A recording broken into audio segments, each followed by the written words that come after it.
Hello दोस्तों, कैसे हैं आप सभी। मैं उम्मीद करता हूं कि आप सभी बहुत ही अच्छे होंगे और मन लगाकर पढ़ाई कर रहे होंगे।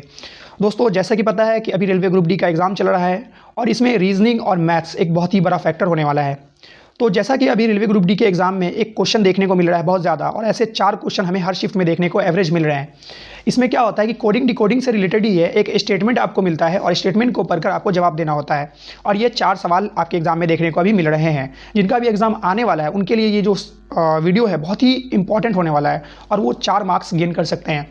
तो इसको हल कैसे करते हैं बहुत ही कम समय में, चलिए सीखते हैं पहले सवालों से। तो इसमें क्या होगा कि आपको एक स्टेटमेंट दिया रहेगा, इस टाइप का एक क्वेश्चन दिया रहेगा, उसके नीचे एक स्टेटमेंट और शर्त दी रहेगी। आपको शर्त को पढ़ना है और फिर आपको जवाब देना है। तो हमें सबसे पहले हमें शर्त पढ़ना होता है। तो अगर हम शर्त नंबर 1 को पढ़ते हैं तो ये कहता है, यदि शब्द के अंत में स्वर हो तो उसे 0 से कूट किया जाता है। तो पढ़ना है, क्या ये हमारा जो क्वेश्चन दिया गया है इसके अंत में एक स्वर है? तो हाँ जी हाँ, ओ एक स्वर है।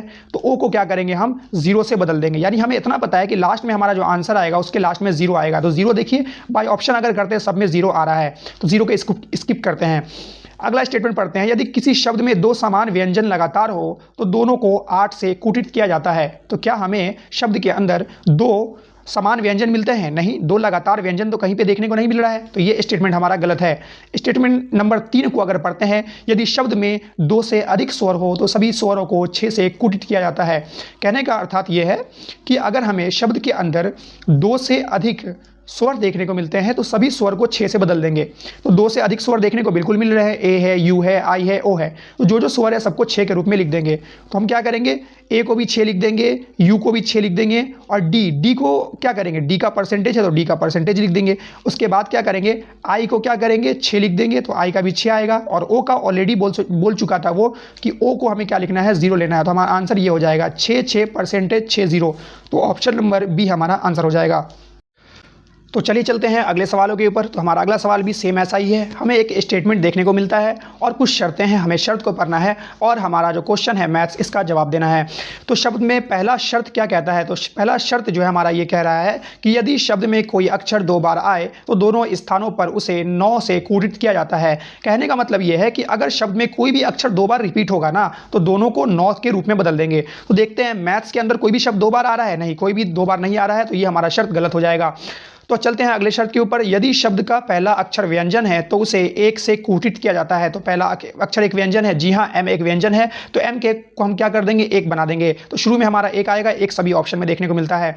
अगला क्या कहता है, अगला स्टेटमेंट कहता है कि यदि शब्द का अंत एस हो तो एस को 0 से कूटित किया जाता है। तो शब्द के अंत में एस आ रहा है तो एस को 0 लिखेंगे, और बाकी जो बीच में जो सेम बच गया ए टी एच, इसका जो कोड स्टेटमेंट में दिया हुआ ना, सेम टू सेम यहाँ उठा के डाल देंगे। तो ए का कोड क्या है, ए का कोड है 4, तो 4 लिख देंगे। टी का कोड क्या है, टी का 6 है तो 6 लिख देंगे, और एच का क्या है, एच का 8 है तो 8 लिख देंगे। तो हमारा आंसर क्या हो जाएगा, हमारा आंसर आ जाएगा 14680। किस ऑप्शन में है, 14680, ऑप्शन नंबर ए में देखने को मिल रहा है। तो ये हमारा आंसर हो जाएगा।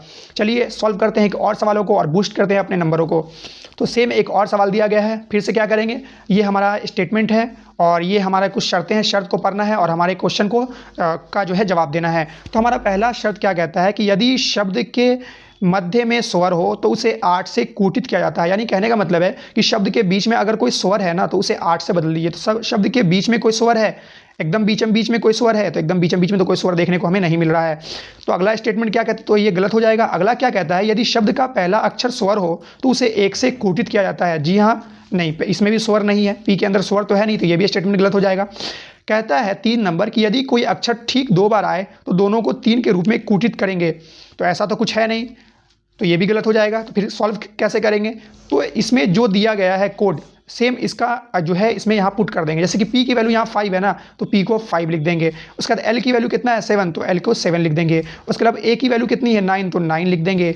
N की वैल्यू कितनी है, 2, तो 2 लिख देंगे। E की वैल्यू कितनी है, 4, तो 4 लिख देंगे। और T की वैल्यू 6, तो 6 लिख देंगे। तो हमारा आंसर क्या आ जाएगा, 5 7 9 2 4 6। किस ऑप्शन में है, तो 57 92 46। तो 57 92 46, आई थॉट हम लोग कुछ गलती कर रहे हैं, 57 92 46। तो ऑप्शन कुछ गलत है, हो सकता है कि ऑप्शन नंबर ए इसका आंसर हो। चलिए चलते हैं अगले सवाल के ऊपर। तो अगला सवाल क्या बोलता है कि अगला सवाल ये बोलता है कि यदि शब्द में सभी अक्षर अलग अलग हो तो सभी संख्याओं में एक जोड़ दिया जाएगा। तो देखते हैं, तो कोडर के अंदर क्या है कि सभी अक्षर अलग अलग है, बिल्कुल अलग अलग है, तो सब में एक जोड़ दिया जाएगा। ठीक है, ये स्टेटमेंट लागू होता है, इसे करते हैं हम लोग। अगला बोलता है कि यदि शब्द का अंत आर से हो तो आर को ओ से कूटित किया जाता है। शब्द का अंत आर से हो रहा है, बिल्कुल हो रहा है, तो क्या करेंगे, आर को हम ओ के रूप में बदल देंगे, यानी लास्ट में हमारा क्या आएगा, ओ आ जाएगा। ठीक है, उसके बाद क्या करेंगे, क्या बोला था कि सभी संख्या अगर अलग अलग हो ना, सब में एक जोड़ेंगे। तो देखते हैं भैया सी का कोड है क्या, सी का 2 है, तो 2 में एक जोड़ेंगे कितना हो जाएगा, 3। देखिए यहाँ सी का कितना है, सी का 2 है, तो 2 में एक जोड़ेंगे 3 आ जाएगा। ओ का कितना है, ओ का 4 है, तो 4 में एक जोड़ेंगे तो कितना आ जाएगा, 5 आ जाएगा। फिर उसके बाद डी, तो डी का कोड क्या है, 6 में एक जोड़ेंगे तो 7 आ जाएगा। फिर अगला ई का क्या, 8 में एक जोड़ेंगे तो 9। तो हमारा आंसर क्या है, 35790। किस ऑप्शन में है, 35790 ऑप्शन नंबर ए में है। चलिए सॉल्व करते हैं एक और सवालों को। तो आज का हमारा ये लास्ट सवाल होने वाला है। तो पहले पढ़ते हैं शर्तों को। शर्त क्या कहता है, तो यदि शब्द में 3 या अधिक व्यंजन हो तो सभी व्यंजनों को 8 के रूप में कूटित किया जाता है। कहने का मतलब है कि अगर शब्द के अंदर 3 या 3 से अधिक व्यंजन हमें देखने को मिलते हैं तो सबको हम क्या करेंगे, उसके सबके कोड को 8 के रूप में बदल देंगे। और यदि शब्द की शुरुआत में स्वर हो तो उसे 0 से बदल देंगे। तो शब्द में तो शुरुआत में स्वर है नहीं, तो दूसरा वाला गलत हो गया। अब पहला वाला चेक कर लेते हैं, क्या 3 व्यंजन है, तो एस एक व्यंजन है, सी एक व्यंजन है, बिल्कुल व्यंजन है। तो क्या करेंगे, सब एस को भी 8 लिख देंगे, सी को भी 8 लिख देंगे, क्योंकि जितना भी व्यंजन है सबको 8 में लिखना है। और आई, तो आई का कोड क्या है, 5, तो 5 आ जाएगा। उसके अलावा ई का कोड क्या है, तो ई का कोड 7 है, 7 आ जाएगा। फिर आ जाएगा एन, तो एन एक व्यंजन है तो इसको 8 के रूप में लिख देंगे। सी एक व्यंजन है तो इसको 8 के रूप में लिख देंगे। और ई को क्या लिख देंगे, 7 लिख देंगे। तो हमारा आंसर ये आ जाएगा 8857 तो किस ऑप्शन में देखने को मिल रहा है, बाई मिस्टेक लगता है मुझसे ये ऑप्शन गलत हो गया है, तो इसका आंसर यही होगा। तो आप लोग पढ़ लें और ये आंसर इसका होने वाला है। तो इस तरीके के सवालों को ऐसे ही सॉल्व करते हैं। आई होप ये वीडियो आपको समझ में आया होगा। अगर वीडियो आपको पसंद आया तो लाइक करें, शेयर करें एंड सब्सक्राइब करें।